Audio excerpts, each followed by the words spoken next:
What's going on, guys, and welcome to the next weekly Ramble video. Today we've got a few things that I want to go over, a few things related to Magic as an entity, and then some stuff related to It Resolves. So let's kick it off. Let's talk about Magic stuff first. GP Vegas was this past weekend. Obviously, that's sort of one of the bigger GPs, at least in history. It's sort of been one of the bigger GPs. Something I did want to mention, obviously attendance is something that has sort of been on the radar with these GPs, and Vegas apparently was down about half from last year. Obviously that's not good, right? Like we want to keep the attendance up. We want to make sure that people are enjoying and coming back and that whole thing. So I'm kind of sad to see that happen. That being said, I can't say much because I wasn't able to go, so it's not like, it's not like I can stand on any pedestal or anything like that. But I do hope that this is not something that we see reoccurring in the future. Obviously, it's been something that's been on the radar, though, for a little bit already. And so my hope is that with these new sets coming out and some new excitement and hype around not only Ravnica coming out, but the core set, which we'll talk about in just a second, my hope is that people will sort of come back to it and say, you know what, let me continue to go to these things. But at GP Vegas, the big tournament was obviously Modern. Modern was pretty solid this time around. If you didn't check out the last podcast episode that was released yesterday, that was sort of our main talking point, was the Modern tournament at GP Vegas. And it was actually interesting. So we talked a little bit about some of the Dominaria cards that made a splash in the tournament. There were not a ton, at least in the top 8 that we talked about, but there were a few, some of which we expected and some of which we didn't. So we thought it'd be interesting, kind of a talking point to discuss a little bit. Again, I'm going to defer to the podcast episode. Sorry for hitting the mic. Just so you can actually check that out and see more detail about, sort of what we thought about that.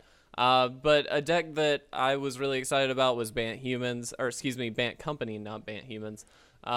Just because I love that deck. It's really sweet. Will and I both kind of have a soft spot for that deck, and it was in the top 8. So happy to see that, along with a few other decks, some of which are not very surprising, and some of which are kind of newcomers, at least in terms of not normally being in the top 8.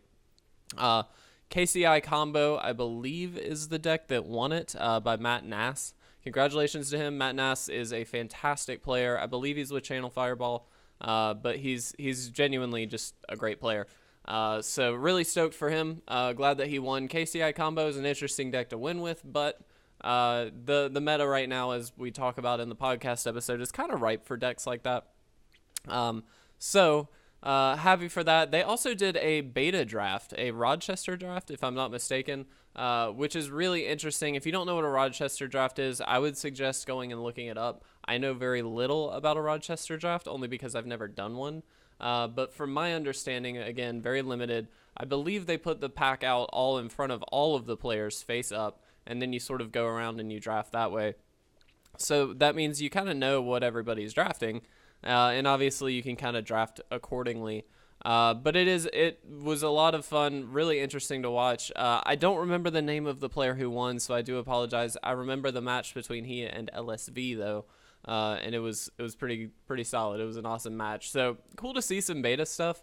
Obviously we don't get to see that every day. So opening up some beta packs and actually drafting it, sort of a one-time experience, once in a lifetime. You know what I mean? Pretty awesome. So a lot of cool stuff happened at GP Vegas. Hopefully, again, the attendance can start to incline a little bit. We need some more people to go to these GPs just to keep the game going. Obviously, it's not going anywhere anytime soon, but we want to make sure that we keep it up and make it the thriving, awesome game that we know it can be. And so hopefully, along with some of these new sets, we can get some more people back into the game, get some new players who have never even touched it before into the game. And that segues perfectly into Core 19. So Core 2019 spoilers are in full-fledged mode right now. We are getting tons and tons of them. And I'm not going to go over individual cards right now, only because that's actually going to be saved for episode 99 of the podcast. So next week we're actually going to discuss some of the actual cards as individual cards and where we expect them to be played and things like that. But I do want to talk about this a little bit on a higher level, just in terms of bringing back First of all, a core set. I'm actually really excited about this. I'm not going to harp on it because I already have before a little bit. I'm excited for the core set. I think it's a great way to get new players into the game because it's sort of an easy segue into standard. It's sort of that stepping stone. I never particularly enjoyed core sets just from my perspective because there are only like 5 or 6 interesting cards generally in the actual set. And so, for collector's standpoint, which is sort of where I would fall into, and higher level players, which I sometimes fall into, I guess, but it's something that, it doesn't generally appeal very much to them. I will say 2019 kind of takes that theory and blows it out the window because there's some really good reprints in this set. We're getting like Omniscience. I'm blanking on a bunch of cards. A great new selection of Planeswalkers, a lot of which seem really cool. Elder Dragons are back. A lot of really interesting stuff. Crucible of Worlds, duh. As well as Scapeshift, which I think is really exciting, just being a modern player in general. So really a lot of good value in this set, which is a bit out of the norm for a core set, but I can't complain. I think it's great. I was excited that they were bringing this back. I wasn't necessarily excited to pick tons of it up, but now I might actually have to just because there's some really good stuff in it. Again, not going to talk too much about individual cards or anything like that, just because we're going to talk about that in the next episode. But I hope you guys are excited for the core set, and let me know if you're excited that they brought it back. I think there's a lot of hype around this set. I think they're finally doing core set some justice a little bit, to put it in terms of things. Yeah, I don't know. I really want this set to be good. I think so far it looks great.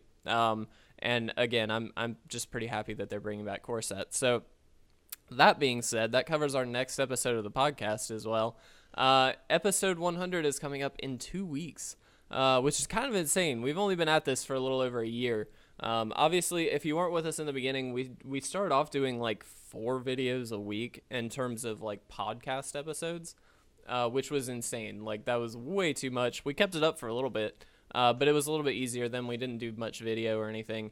And eventually we toned it back and then toned it back again until we ended up with just the 1 episode a week, which I think is that's the norm, and that makes it gives us the time we need to actually make it, and hopefully make it good. But for episode 100, we really do want to do some special stuff. I think there's going to be a giveaway in the episode itself, solely only posted on YouTube and on SoundCloud. And so, if you're interested, I would definitely check out the episode to learn details about that giveaway. We haven't decided what we're actually going to be giving away yet, but we actually have some unique ideas that we have not ever touched before. It may be that we kind of default to some cards and stuff like that, but given the opportunity, we want to do something a little bit more special for this. So that will definitely play a part.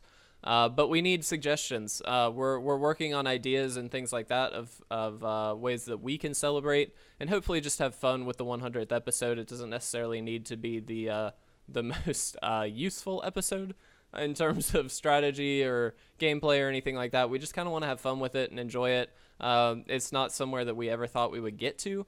And so to actually hit that 100 episode mark is huge for us, very huge. So let us know, though, if you do have any suggestions. Obviously, we're open to them.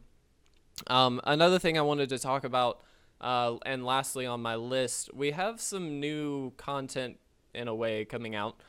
Some new product, I guess you could say. So the other day and I'm going to tell this story because why not?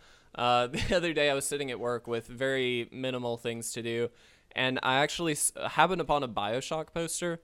The video game BioShock, if you don't know, it's fantastic. I love it. Set in the early 1900s, and the art really reflects that time period. And I saw a poster that I just happened to really enjoy from the game itself. And what I decided to do was take that style of poster and make it themed around Amonkhet. That was the first one that came to mind just because I was working on Crack-a-Packs with Amonkhet.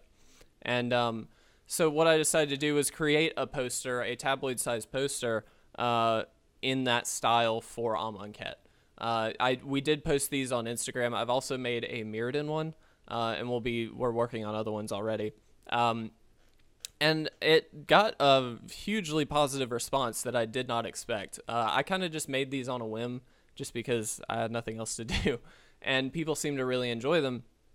And so I talked to our good friend Andrew Crump, who has been on streaming with us multiple times, and he's in print and he does a lot of really good work. And so I talked with him about getting these printed onto canvas and then framing them and doing the whole 9 yards.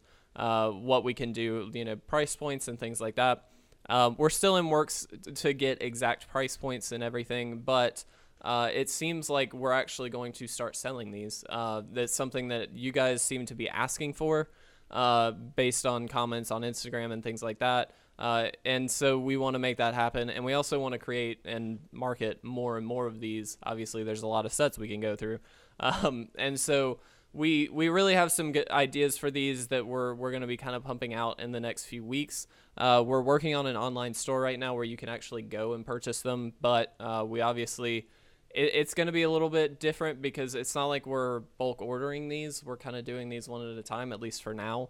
And so what that means is, at the end of the week or something like that, we'll make however many have been ordered and send those out, and then sort of repeat that process. So we'll see what we can do, and I'm still working out details with Andrew, but it looks like the price point, we're trying to keep it genuinely as low as possible. It's just we're really kind of paying a little bit to ourselves just to keep up, at least give us something.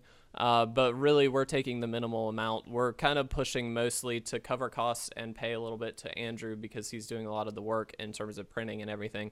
And so the price point we're looking at is between it's a wide range solely because we don't know how much materials are going to cost, but it's sort of between 25 and 40. We're kind of thinking 30 to 35 range just to kind of keep it sunk in the middle a little bit.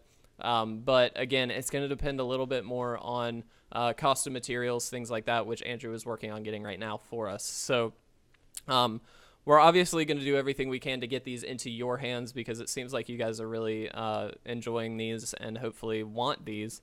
You've also given suggestions for some of your favorite sets, which we'll be working on. But there's a lot of them, so just be patient. That's all I can say. They do take some time to make. But they're really fun, and you guys seem to really enjoy them. So that's sort of a new venture for us. We didn't really expect this to turn into anything, to be honest. It was really just for fun. But it seems like you want them, so we're going to do what we can to make you guys, or make them available for you guys. So we're working on that now. Hopefully in the next few weeks, potentially even the next week, we'll be able to get those up. But again, it will take some time. I'm going to spend most of my weekend, I think, kind of working on some of these. So be on the lookout, though. Of course, we will announce that. And probably by the next weekly ramble, we'll have a little bit more information for you just on set prices and things like that. So stay alert, stay subscribed, all that jazz. But yeah, I think that's going to wrap up this one. A little bit longer, but hopefully some good information for you guys. Again, please make sure to like and comment down below if you do enjoy this video. If you don't enjoy this video, let us know. Let us know what we can do better. Please obviously subscribe. We're working on boosting as much as we can to show not only CardSphere but any other sponsors and local game stores and things like that we really do mean business. And so far it's going really, really well. So thank you to you guys. Please make sure to subscribe, turn that notification bell on, of course. But we will see you in the next weekly Ramble video. Thank you so much for watching, guys. We'll see you later.